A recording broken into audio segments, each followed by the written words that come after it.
Hey, this is Ish, and in today's talk, I'll be going over the importance of proactivity and why it's very important to master proactivity in your life.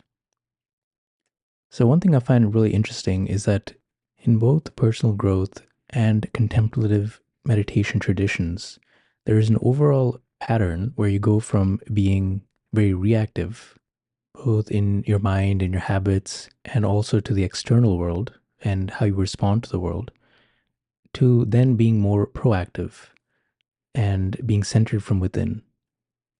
So when you're very reactive, you tend to be swayed by your emotions, your different mental states that you may be experiencing, circumstances in your life. And in the self help tradition, we call this a fixed mindset where you feel that you are powerless or you're stuck, and your viewpoints tend to be very rigid, and you feel that you don't have much control over these things. And when you become more proactive, there is more of a space where you have more agency. You learn to develop positive habits, you learn to focus your mind, you learn to discipline the mind, to cut out things that don't help you. And more importantly, you learn how to choose how you respond to the world and different things going on, rather than being influenced by the world around you and having no control. So let's look at both sides from a personal growth point of view and a spiritual point of view. So when we look at proactivity in personal growth, this is talked about a lot. I mean, that's kind of the whole point of personal growth, is to learn to take action and take control back into your life. And Stephen Covey wrote a very good book called Seven Habits of Highly Effective People. This is a very well-known self-development book. And one of the key habits, the first habit of the seven habits, is proactivity. And this is basically the foundation for the other habits to develop. And here Covey says that when developing proactivity, we want to focus on what we can control rather than what is outside our sphere of influence. This is also something that a lot of the Stoics talk about as well. So when we focus on what we can control, we then expand our circle of influence or our circle of control. So when we practice this and focus on what actions we can take and what is within our bubble, then this actually provides us clarity and provides us stability and gives us the confidence to take action. And when things are going crazy and a lot of external situations are chaotic, we still have the power and agency to choose how we respond. So some questions to access our proactivity is to think about, how can I respond? What options can I take?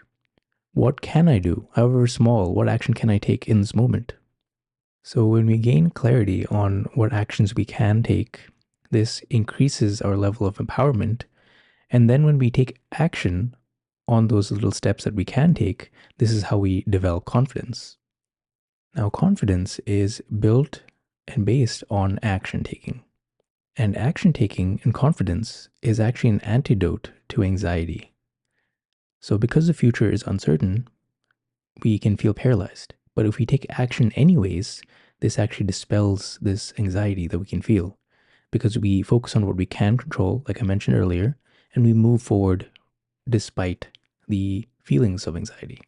Now, when we feel powerless, this is the opposite of this quality, where we feel that there are tons of things outside of our control and our circle of influence is actually very small and we can't really do anything. So your bubble is so small that this creates inertia, stagnation, and a learned helplessness. You don't take any action because you're paralyzed. But again, here the irony is that by simply taking action, being more proactive in this, and taking action anyways, despite any fears that you have, this expands your area of control, your circle of control, or your locus of control, and your proactivity muscles, so to speak, get worked on. And proactivity is like a muscle. So the more times that we, use our muscles of proactivity, the easier it'll become to become more proactive. And over time, it'll be easier to focus on what we can control, what we can do, and our sense of agency increases more and more. So there's also a power of momentum, which I won't really talk about in this talk, where as we get used to taking more action, our brain actually opens up and we see more opportunity everywhere. And as we capitalize on these opportunities, This will then allow us to see additional opportunities, which you can then capitalize on. And this feeds into a positive feedback loop where more opportunities open up, you take more action, and your area of control and proactivity increase. And the trajectory of your life can actually transform, and you can experience a lot of success, confidence, and optimism just due to taking action, being more proactive, and seeing opportunities and taking it rather than being paralyzed and holding back. When we look into the spiritual traditions or contemplative meditation traditions, one thing that the aim of these traditions talk about is getting the body and mind under control. And here, proactivity is still being used, but it's being used in a different way. So, as opposed to channeling your proactivity to take action in the world and focusing on action and gaining outcomes in the world, instead we are taking this proactive force to get the mind body under control and then directing our mind towards certain practices, whether it's calming the mind, gaining insight into the nature of reality, of how our mind works, learning about mindfulness, how the world works around us. So it's a different purpose, but nonetheless, this proactivity is strengthened. Now, when we don't have much proactivity, we are swayed by our different emotions, things all around us, and we really pushed around, just like a leaf in the wind. And one, classic example that you can see is when you have an overactive mind, you can't just tell it to stop reacting or to stop thinking. It just doesn't work like that. So this is why a lot of the traditions have developed certain practices to where you can gain control over various things. So in the yogic system, for example, yoga is comprised of 8 limbs. Oftentimes we know about the third limb of yoga known as asana, which essentially just means posture or seat. And when we go to yoga classes, we do various poses to really still the body. And the whole point of that is actually just to make the body calm enough so you can sit for hours of meditation. Because if we go to sit for meditation and we're just worried about our aches in our back or we want to move around all the time, this doesn't really help us settle the mind. So we learn to calm the body and then we do pranayam or the control of our breath and working on the energy body, which is the fourth limb of yoga. And when we do this, we can learn to manage and settle our emotions down to get the mind very clear and not agitated. And then from there, we can focus on the fifth limb of yoga, which is pratyahara, the withdrawal of our senses and bringing our attention away from the senses, our sense gates, and closing that input off. So then we can direct our attention inwards. And then we can get into the next 3 limbs of yoga, known as samyana, which is comprised of dharana, dhyan, and samadhi, which is then the meditation practices. We focus our attention on one object. Anytime our attention wanders, we bring it back, which is dharana. Then we eventually become absorbed within the object itself, and this is known as dhyan. And then there's a merging or union known as samadhi. So this is obviously a very simplified view of this, but here we have gained control over ourselves and through the various aspects of our body and our mind to then gain conscious control of how we choose to direct our attention and energy. And in Buddhism, there are tons of trainings aimed at being less pulled by the world and being centered from within. And just to keep this talk very brief and concise, is that there are 3 general categories of trainings. So the first is Shila or morality, so cleaning up your act and work on your ethics. And then you have Samadhi, which is the concentration aspects, where you're learning to settle the mind, to concentrate it, and then direct it to then insight practices known as Panya or wisdom. And to sum it up, a quote by the Buddha was to refrain from evil, to cultivate good, to purify one's heart. That is the teachings of all Buddhas.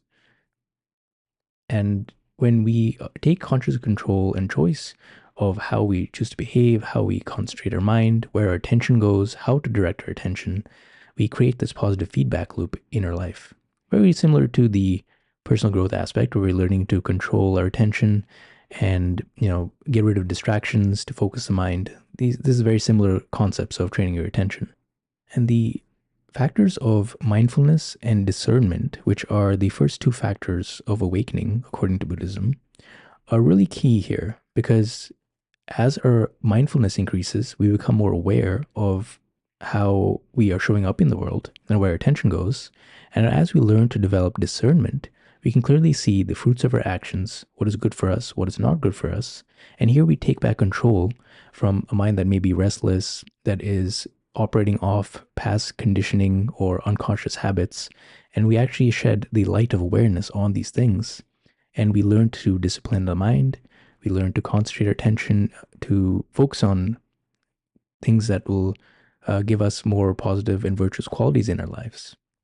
And we learn to train the mind. And the mind can be quite restless, as you probably have realized when you sit for meditation, and it can be quite unruly. And we learn practically on our cushion how to tame the mind and how we concentrate the mind. So in Mahayana practices, for example, there is a famous teachings of the ox herding pictures. So this is talked about in Zen a lot. But in the ox herding pictures, the ox represents the unruly mind that needs to be tamed. And there's a boy in the story that is first trying to find the ox, and then he gets on the ox and tries to tame it. And there's a whole story behind it. But it goes to show you this level of proactivity that you can learn to develop on this path, where the mind at first seems just really unruly, chaotic. It drives you off center. And over time, you learn to tame the mind with practice. And to give another example of how proactivity is also, emphasized, is that there is a story of the Buddha who was one day walking through a village, and there was a very angry and rude man that came up to him and began insulting him. And he just was disparaging him. He was like, "You have no right to teach others. You're stupid. You're just a fake." And the Buddha, in response to these insults, remained unaffected. He just wasn't upset. He just smiled. And the man kept insulting him and tried to get a reaction, try to provoke him. But the Buddha just smiled, and there was just silence. And the man just got really angry and he just stormed off. Now, his Buddha's disciples were, a bit upset about this. He said, "How could you let this guy talk to you like this? Why didn't you reply to this rude man?"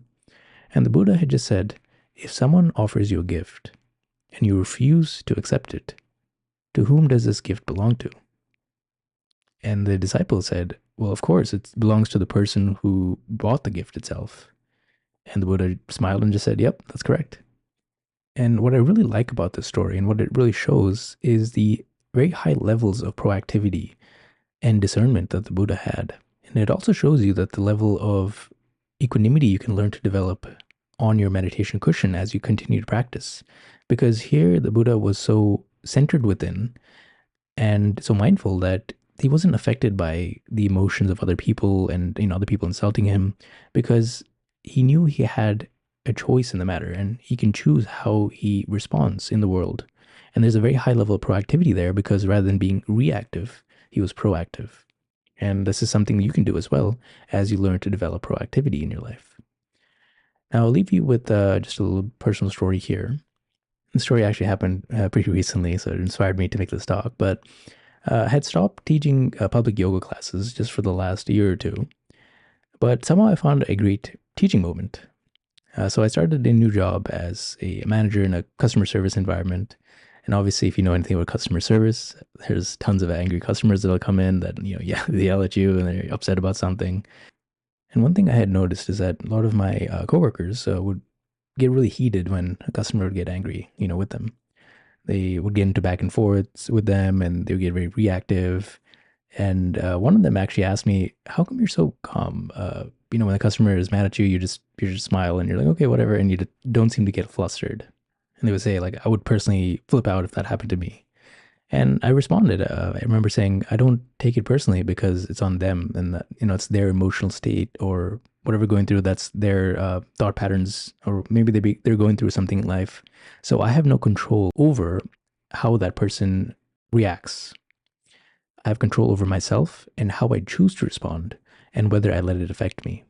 So I think that quote I said really calls to this concept of proactivity and choosing how you respond. So I'll leave you with this. What proactive action will you take today? So start to think about, again, from both a personal growth standpoint and a meditative, contemplative standpoint. of what is in your area of control. How can you choose to act and respond in the world? Where will you put your attention? What actions can you take? So if you know that you may have something, later today that may get you reactive, let's just say a difficult conversation with someone or someone that may, trigger you, think about that situation and pause and think about how can you respond? What will you do? So what action can you take? How can you choose to respond? Where will you put your attention? So these are a few things you can contemplate and actually take action on. So a few examples could be maybe you can pause before responding. You can consider how you may respond ahead of time. Maybe you can even meditate before a difficult encounter.